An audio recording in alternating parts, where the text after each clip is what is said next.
जय श्री कृष्ण। राधे राधे सभी को।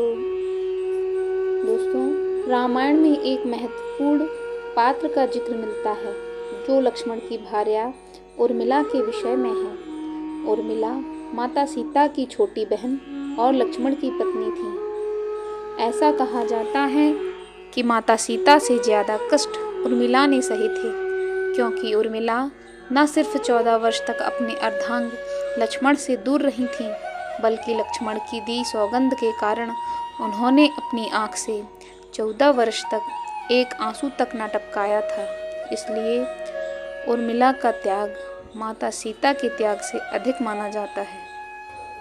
आज के इस वीडियो में आइए जानते हैं उर्मिला के विषय में। जब जब श्री हरि नारायण और माता लक्ष्मी ने धरती पर अवतार लिया है, तब तब उनके साथ शेषनाग भी किसी न किसी रूप में अवतरित हुए हैं। जब भगवान विष्णु ने त्रेता युग में अपना 7वां अवतार लिया था, तब श्री हरि विष्णु के साथ माता लक्ष्मी और शेषनाग भी धरती पर जन्मे थे। जहाँ एक और त्रेता युग में भगवान विष्णु ने चक्रवर्ती महाराज दशरथ के पुत्र के श्री राम के रूप में जन्म लिया था, तो वहीं माता लक्ष्मी जनक सुता माता सीता के रूप में जन्मी थी।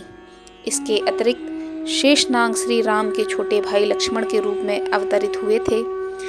श्री राम के अन्य 2 भाई यानी भरत और शत्रुघ्न भी अवतार पुरुष थे। भरत भगवान विष्णु के हाथ में सुशोभित सुदर्शन चक्र के अवतार थे, तो शत्रुघ्न भगवान विष्णु के हाथ में स्थापित शंख के अवतार थे। इसके अलावा लक्ष्मण की पत्नी उर्मिला को लेकर यह वर्णित है कि वह नाग लक्ष्मी का अवतार थी और शेषनाग का लक्ष्मी से त्रेता युग में विवाह हुआ था। लक्ष्मण और उर्मिला के 2 पुत्र थे, जिनका नाम अंगद और चंद्रकेतु था।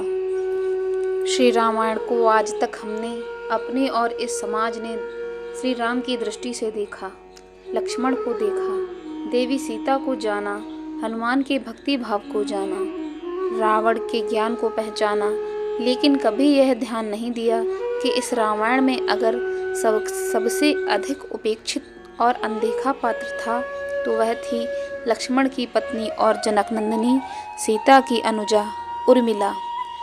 जब राम सीता वनवास को जाने लगे, तो बड़े आग्रह पर लक्ष्मण को भी साथ जाने की आज्ञा मिली, तो पत्नी उर्मिला ने भी उनके साथ जाने का प्रस्ताव रखा, परंतु लक्ष्मण ने उन्हें यह कहकर मना कर दिया कि अयोध्या के राज्य को और माताओं को उनकी आवश्यकता है। असीम पतिव्रता थी उर्मिला के उस नवयौवन कंधों पर इतना बड़ा दायित्व डालकर लक्ष्मण चले गए। वह पल, वह जीवन सरिता जो कोई भी नववधू अपने पति के साथ गुजारना चाहती है, वह उर्मिला के नसीब में नहीं लिखी गई थी।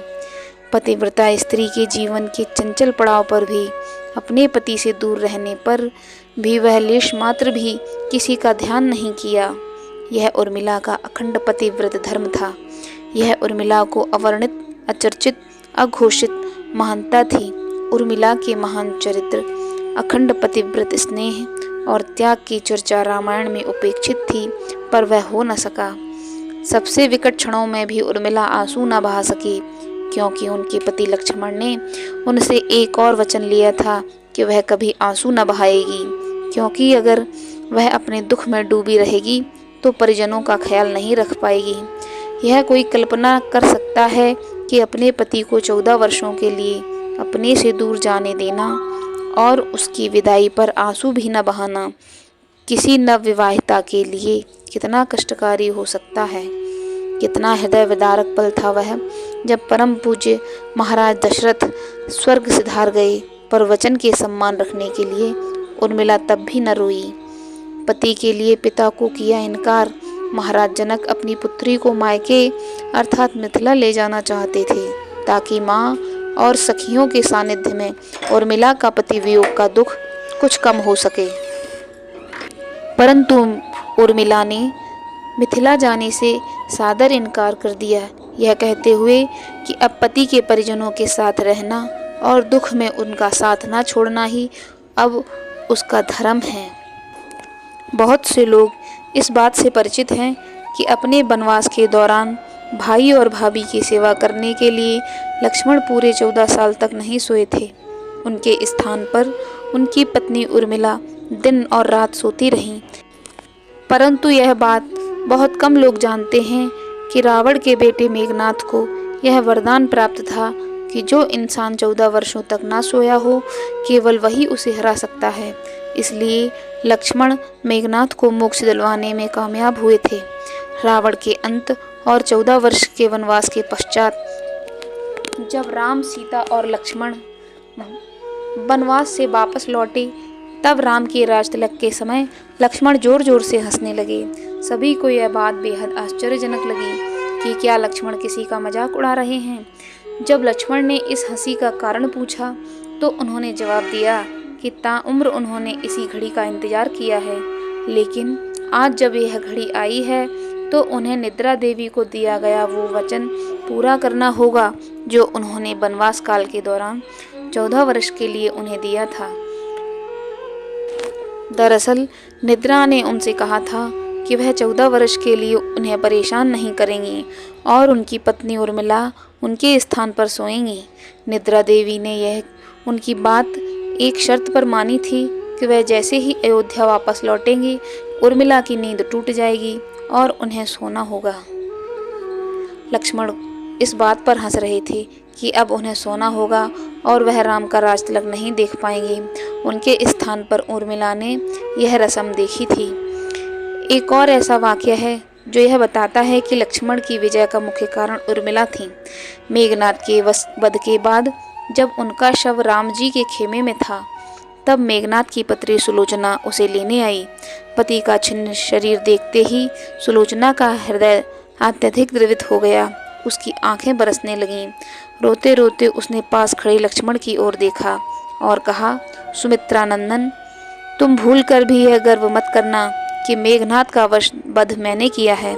मेघनाथ को धराशायी करने की शक्ति विश्व में किसी के पास नहीं थी। यह तो 2 पतिव्रता नारियों का भाग्य है।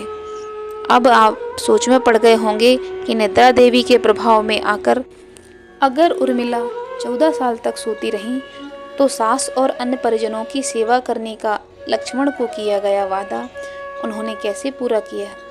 तो उत्तर यह है कि सीता माता ने अपना एक वरदान उर्मिला को दे दिया था।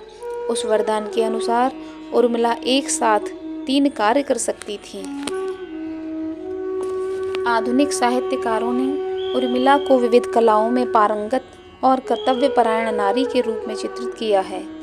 राम के साथ लक्ष्मण के भी 14 वर्ष के लिए वनवास जाने पर उर्मिला ने अपनी विरह व्यथा को जीव जंतुओं के प्रति सहानुभूति में बदल दिया।